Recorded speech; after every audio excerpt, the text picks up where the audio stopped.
بسم الله الرحمن الرحيم. سيداتي أنساتي سادتي ladies and gentlemen، قيم التكافل الاجتماعي. قيم التكافل الاجتماعي في الوطن العربي في الشرق الأوسط القديم كانت موجودة ومؤرخة. اسمع يا سيدي، في ذلك الصدد قال الحكيم المصري القديم عنخ شيشنقي: اعطي العامل رغيفا تأخذ رغيفين من كتفه.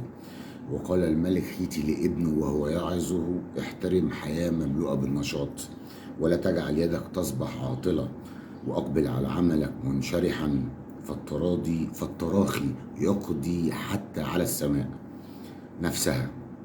وفي أناشيد إخناتون يذكر: يسعى كل حي لعمله، الأحياء بيذهبوا لعمله ضاربين أرجاء الكون. روح العمل موجودة عندنا منذ القدم، ومرسومة في الربع الخالي وفي البتراء وفي العراق وفي فلسطين وفي مصر والسودان.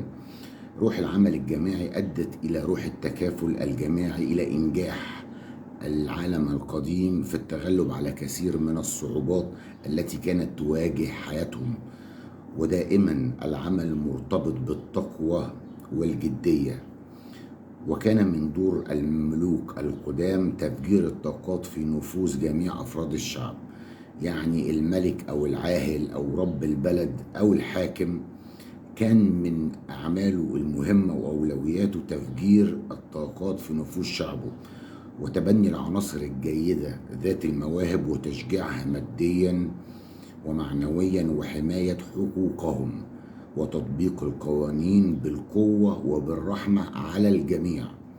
ويشير عدد من الشواهد الأثرية إلى ذلك، ومنها إن الحاكم إقليم مثلا إدفو في وادي النيل في نهاية عصر الدولة القديمة ذكر في نصه التكافل الاجتماعي قائلا: لقد أطعمت كل جائع، وكسوت كل عريان، وكنت أوزع اللبن على كل محتاج، وجعلت نصيبا معلوما من غلال الأرض التي تخرجها إلى فقرائها وفي إقليمي، وقمت بسداد ديون المعسرين من خزائني، وكل من توفى وليس له ابن تكفلت به.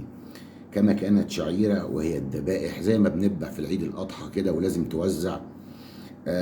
كان أحد واجبات الملك أو العاهل أو الحاكم أو رب البلد إطعام شعبه. دمتم في أمان الله، والسلام عليكم ورحمة الله وبركاته.